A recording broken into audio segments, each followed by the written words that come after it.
Chapter 14. How do we assess personality traits?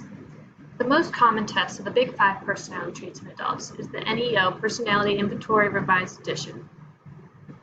The NEO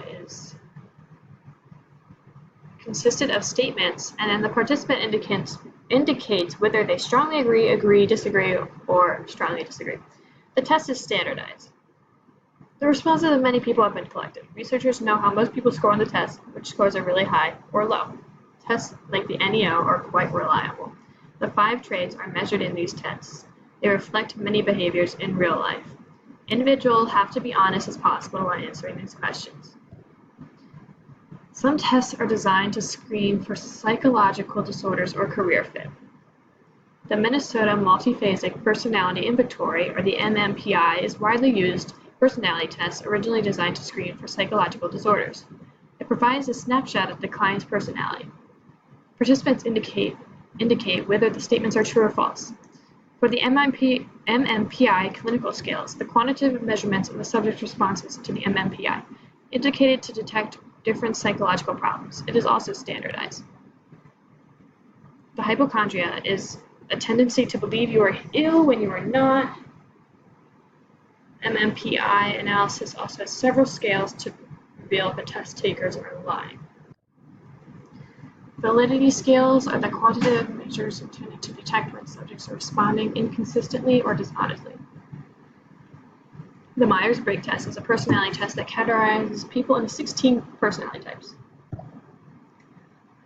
Identical twins raised apart are about as similar as identical twins raised together. The evidence that genes influence the Big Five indicate that there is indeed a valid trait. Because genes can affect personality traits, we presume natural selection has been acting on those genes and therefore personality traits. Animals may also have personalities. Temperament seems to be a lifelong characteristic. Even identical twins do not have identical personalities, so other factors must affect. Jerome Kagan is observed personality of babies after birth. He studied temperament, which is a person's emotional makeup, the way the person generally responds to a variety of situations. High reactive was a baby who had negative reaction to a novel stimuli and takes longer to recover from that reaction. Low reactive is a baby who shows little reaction to novel stimuli. When high reactive babies grow up, they're reserved, quiet, and introverted.